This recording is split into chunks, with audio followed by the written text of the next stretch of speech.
Vamos partir agora para a última aula, a aula de número 4, sobre o tema nacionalidade. Nesta última aula, vamos tratar de um assunto campeão na primeira fase do exame de ordem, que são as diferenças entre os brasileiros natos e os brasileiros naturalizados.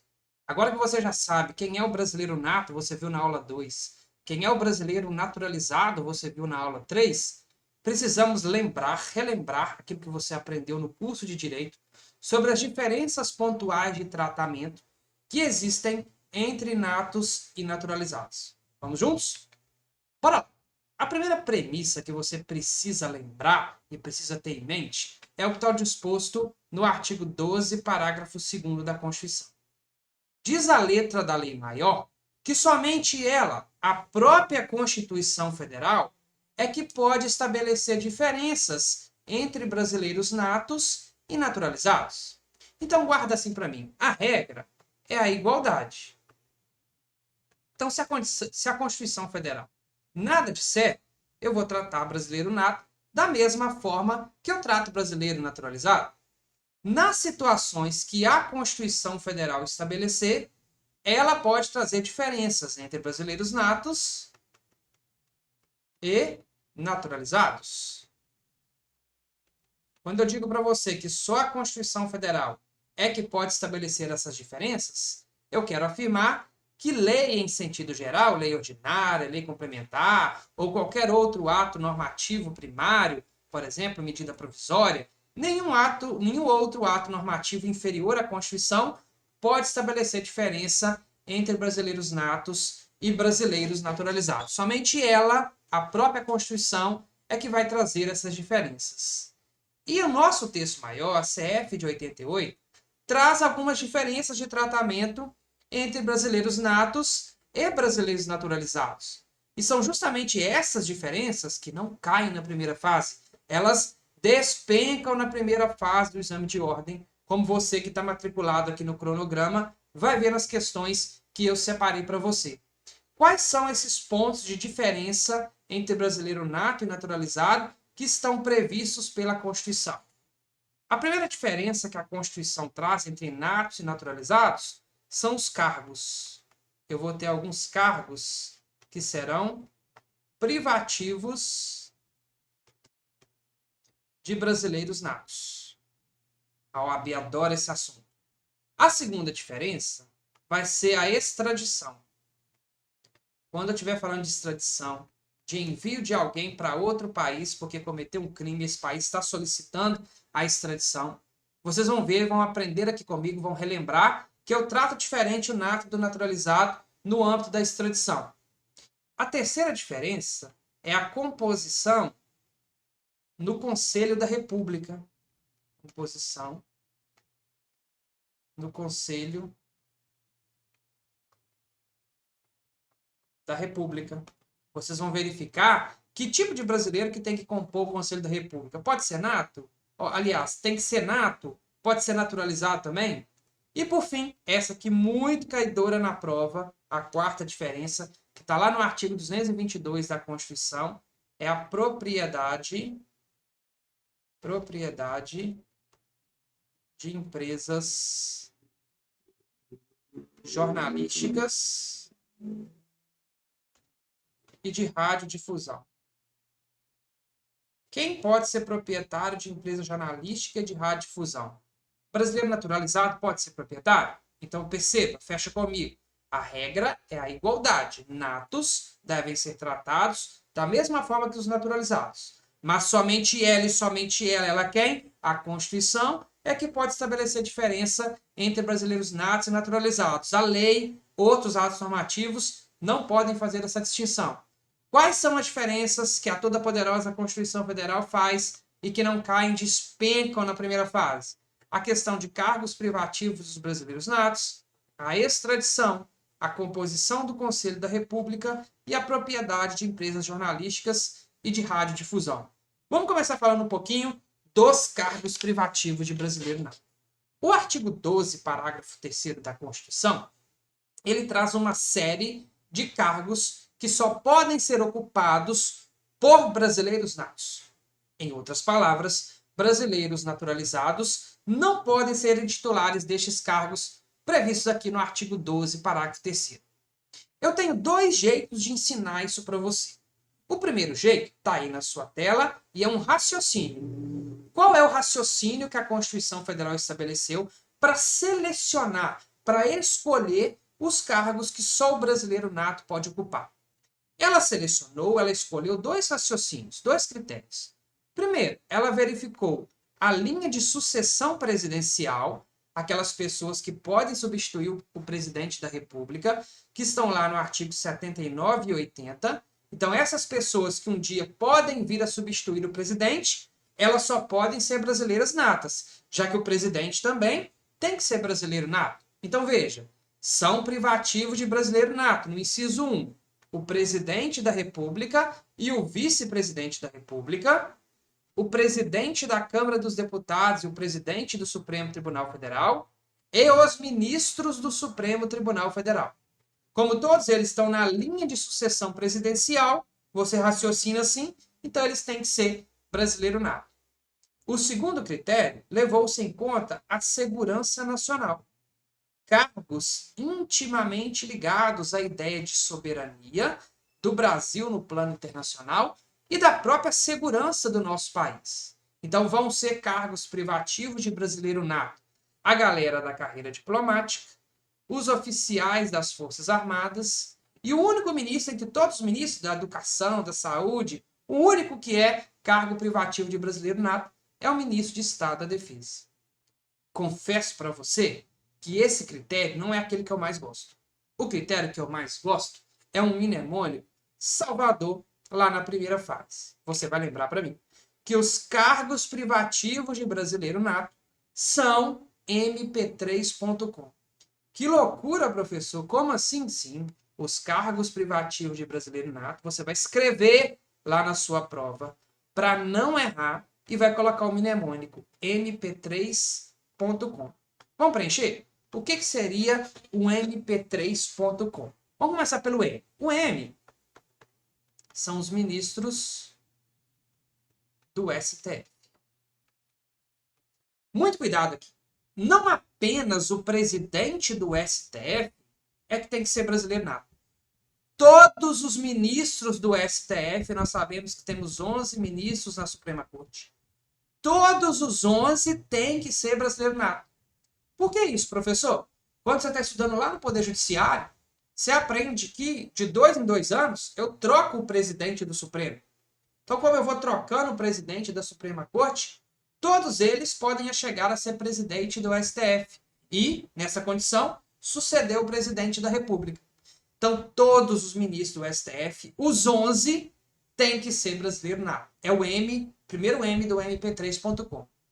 P3, ora, são 3 P's. O primeiro P, o cargo mais alto da República, o cargo de presidente da República. Obviamente, tem que ser brasileiro nato. E o seu vice-presidente também da República, tem que ser brasileiro nato. O outro P é o presidente da Câmara dos Deputados, que está ali na linha de sucessão presidencial.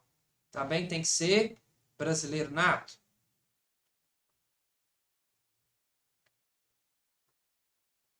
E, por fim, o presidente do Senado Federal, que também está na linha de sucessão presidencial, tem que ser brasileiro nato. Eu quero chamar a atenção para esses dois indivíduos aqui, o presidente e o vice-presidente da República, é bem óbvio. Sobre o presidente da Câmara dos Deputados e o presidente do Senado Federal. Já caiu mais de uma vez na primeira fase. Brasileiro naturalizado pode ser senador? Brasileiro naturalizado pode ser deputado? Resposta: sim. O que não pode ser é presidente da Câmara. O que não pode ser é presidente do Senado. Então não caia nessa banana escorregadia da FGV. Se ela te perguntar se brasileiro naturalizado pode ser senador, pode ser deputado, vá firme, vá com força, diga que sim. Só não pode presidir as casas. O cargo de presidente da Câmara e de presidente do Senado Federal, estes e somente estes aqui, é que são privativos de brasileiro nato. Agora, ser senador e ser deputado, desde que preencha os outros requisitos, por exemplo, as idades que são exigidas na Constituição, podem ser ocupados por brasileiros naturalizados. Cuidado com essa pegadinha aqui no presidente da Câmara e no presidente do Senado. O C é o pessoal da carreira diplomática. Carreira diplomática.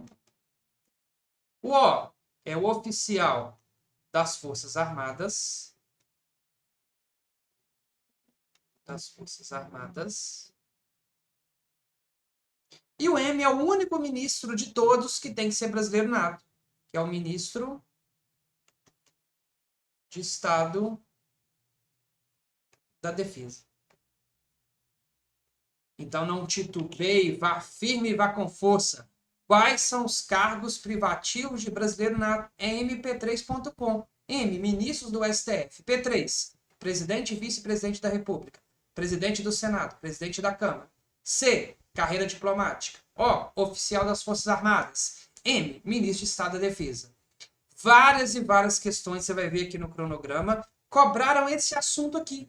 Muito tranquilo, desde que você faça o mnemônico 1, 2, 3, várias vezes e internalize, memorize o mp3.com. Quero ver você fazendo aí, tirando um print e me marcando lá nas redes sociais para me verificar se você realmente sabe quais são os cargos privativos de brasileiro nato. Vou conferir lá se tem marcação lá no meu Instagram. A segunda diferença entre brasileiro nato e brasileiro naturalizado é com relação à extradição. Já tivemos uma aula aqui no cronograma sobre extradição.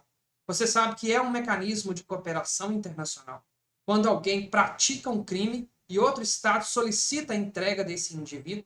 Então, imagine que alguém cometeu um crime, fugiu para o Brasil, esse outro país pede a extradição do indivíduo. Posso extraditar brasileiros? A resposta está no artigo 5º, inciso 51 da Constituição. Quando a FGV te perguntar, e ela vai te perguntar, se cabe a extradição de brasileiro, você pergunta para ela, é brasileiro nato ou brasileiro naturalizado? Então, constrói comigo um raciocínio assim, ó, sobre a extradição. Vai ser um brasileiro nato ou vai ser um brasileiro naturalizado? Se eu estiver diante de um brasileiro nato, você responda firme para ela. Nunca será extraditado. Nunca, professor, nunca. Nunca será extraditado. Existe uma vedação completa e absoluta pela Constituição Federal para a extradição do brasileiro nato. Nós nunca extraditamos brasileiros natos. A Constituição proíbe, não há nenhuma exceção sobre a condição do brasileiro nato. Ah, professor, ouvi falar por aí de um caso de uma mulher que teria assassinado o marido dela, seria brasileira nata, fugiu para o Brasil e o Brasil extraditou.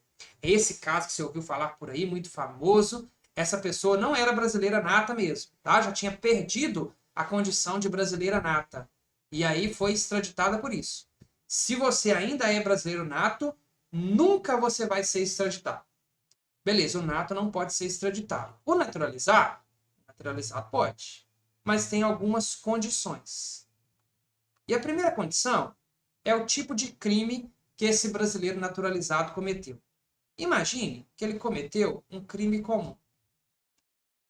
Crimes previstos aí no Código Penal, crimes comuns na legislação esparsa. Se ele cometeu um crime comum, você vai se perguntar, esse crime foi cometido antes da naturalização ou esse crime foi cometido após a naturalização? Antes da naturalização ou após a naturalização?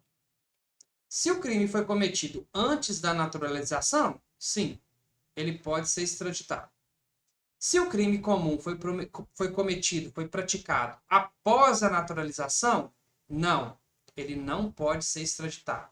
Então, vai fazendo raciocínio junto comigo, vai anotando, vai fazendo seu esquema. Brasileiro nato nunca será extraditado.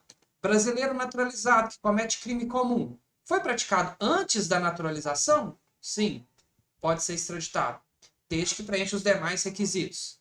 Foi cometido o crime após a naturalização, o crime comum? Aí não pode mais ser extraditado. Ah, professor, não é crime comum. É um crime de tráfico de drogas. Crime de tráfico de ilícitos entorpecentes, tráfico de drogas. Se o crime é de tráfico de drogas, a Constituição Federal ela é mais gravosa. Ela traz uma regra mais punitiva. No caso da prática de crime de tráfico de drogas por brasileiro naturalizado, sim, ele pode ser extraditado, e aí não importa se o crime foi cometido antes ou se o crime foi cometido após a naturalização. Então veja como é que o conteúdo vai entrando na sua mente e você vai memorizando e você sim vai dar conta de acertar na primeira fase. Você é capaz de conseguir lembrar disso tudo aqui, como eu lembro, você vai lembrar também. Que tipo de brasileiro é nato? Nunca será extraditado. Naturalizado, depende se o crime é comum ou de tráfico de drogas. Comum ou de tráfico de drogas. Se for comum, ainda depende do tempo. Foi praticado antes da naturalização? Pode extraditar. Depois da naturalização? Não pode extraditar. Se o crime é de tráfico de drogas, como é mais pesado, não importa se foi antes ou se for depois, pode extraditar. Faz o esqueminha que você vai lembrar lá no dia da primeira fase. Vamos ver se está certo o que a gente acabou de colocar do inciso 51? Diz assim a Constituição: nenhum brasileiro será extraditado. Quando ela fala assim, nenhum brasileiro será extraditado, ela está se referindo ao brasileiro nato. Ele nunca é extraditado. Salvo o naturalizado, em caso de crime comum, praticado antes da naturalização, ou de comprovado envolvimento em tráfico ilícito de entorpecentes e drogas afins, na forma da lei.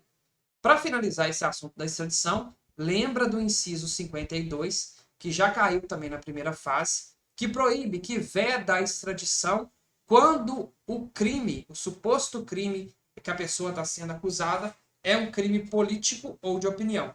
Diz a Constituição: não será concedida extradição de estrangeiro por crime político ou de opinião. Aqui eu estou falando dos estrangeiros. Então, mesmo que o estrangeiro se enquadre nos requisitos de extradição, se for crime político ou de opinião, a Constituição veda, proíbe a extradição. A terceira diferença com relação a natos naturalizados é a composição do Conselho da República. O Conselho da República, que é um órgão consultivo do presidente da República, em sua composição, ele vai ter 6 brasileiros natos. Então, veja, aqui não pode ser brasileiro naturalizado. Na composição desse conselho, 6 cidadãos brasileiros natos com mais de 35 anos de idade, 2 nomeados pelo presidente, 2 pelo Senado, 2 pela Câmara. Os brasileiros que compõem o Conselho da República, somente brasileiros natos. Mais uma distinção que a Constituição faz entre natos e naturalizados. E para finalizar, um dos artigos mais caidores da primeira fase da OAB no tema nacionalidade. Talvez porque ele está lá no finalzinho da Constituição e a FGV sabe que você não dá muita confiança para ele. É o artigo 222, que vai tratar da propriedade de empresa jornalística e de radiodifusão. Quem pode ser proprietário de empresa jornalística e de radiodifusão no Brasil? Veja, a imprensa traz um papel muito importante dentro de uma sociedade. E ela tem um poder muito grande na formação de opinião. Preocupado com isso, o legislador, o Constituinte de 1988, reservou ali no artigo 222 mais uma distinção entre brasileiros natos ou naturalizados. Quem que pode ser proprietário dessas empresas jornalísticas e de radiodifusão? Em regra, natos. Brasileiros natos podem ser proprietários dessas empresas. Naturalizados também podem? Podem, só que este critério aqui é que é cobrado pela FGV. Naturalizados há mais de 10 anos. Repito, há mais de 10 anos. Repito mais uma vez, há mais de 10 anos. Então, quem pode ser proprietário de empresa jornalística? Natos ou naturalizados há mais de 10 anos. Várias vezes isso já caiu na primeira fase da OAB. Ou então pessoas jurídicas constituídas sobre as leis brasileiras e que tenham sede no país. Veja como essa questão já foi cobrada na FGV. Enzo, brasileiro naturalizado, há 3 anos apaixonado por ópera. Ao saber que a Sociedade Empresária de Radiodifusão, Rádio WXZ, situada na capital do estado Alfa, encontra dificuldade econômica, apresenta uma proposta para ingressar na sociedade. Veja um naturalizado querendo ser sócio de uma empresa de radiodifusão. Nessa proposta, compromete-se a adquirir 25% do capital da sociedade empresária, com a condição inafastável de que o controle total sobre o conteúdo da programação seja de sua inteira responsabilidade, de forma a garantir a inclusão de um programa diário com duração de 1 hora sobre ópera. A proposta foi aceita pelos atuais sócios, mas Enzo, preocupado com a licitude do negócio, dada a sua condição de brasileiro naturalizado, procura a consultoria de um advogado. Considerando a hipótese apresentada, vamos para as alternativas. Letra A. Não será possível a concretização do negócio nos termos apresentados, tendo em vista que a Constituição da República não permite que os meios de comunicação divulguem manifestações culturais estrangeiras. Alternativa totalmente incorreta. Não é isso que a Constituição faz. A Constituição não proíbe a manifestação de cultura estrangeira, de divulgação de cultura estrangeira. Letra B. Será possível a concretização do negócio nos termos apresentados, posto que Enzo é brasileiro naturalizado e a Constituição da República veda qualquer distinção entre brasileiro nato e naturalizado. Nós sabemos que a própria Constituição, ela e somente ela, pode fazer sim distinção entre natos e naturalizados. Uma delas é justamente essa, a propriedade de empresas jornalísticas e de radiodifusão. Letra C. Não será possível a concretização do negócio nos termos apresentados, pois a Constituição da República veda que brasileiro naturalizado há menos de 10 anos possa estabelecer o conteúdo da programação de rádio. É justamente esse o nosso gabarito. Veja que Enzo tem apenas 3 anos de naturalização e, de acordo com o artigo 222, pode ser proprietário dessas empresas natos ou naturalizados há mais de 10 anos. Letra D. Será possível a concretização do negócio nos termos acima apresentados, pois a Constituição da República, em receita aos princípios liberais que sustenta, não interfere no conteúdo pactuado entre contratantes privados. Falso, ela interfere sim, preocupada com o poder da imprensa dentro do país, só concede essa prerrogativa para brasileiros natos e para brasileiros naturalizados com mais de 10 anos de naturalização. Espero que você tenha em mente muito firme as diferenças entre os natos e os naturalizados, principalmente os cargos privativos de brasileiro nato. Vai de mp3.com, vai de mp3.com. A extradição, que é diferente, e essa possibilidade aqui também de empresa de radiodifusão e jornalística. Vamos juntos à sua aprovação. Até a próxima aula.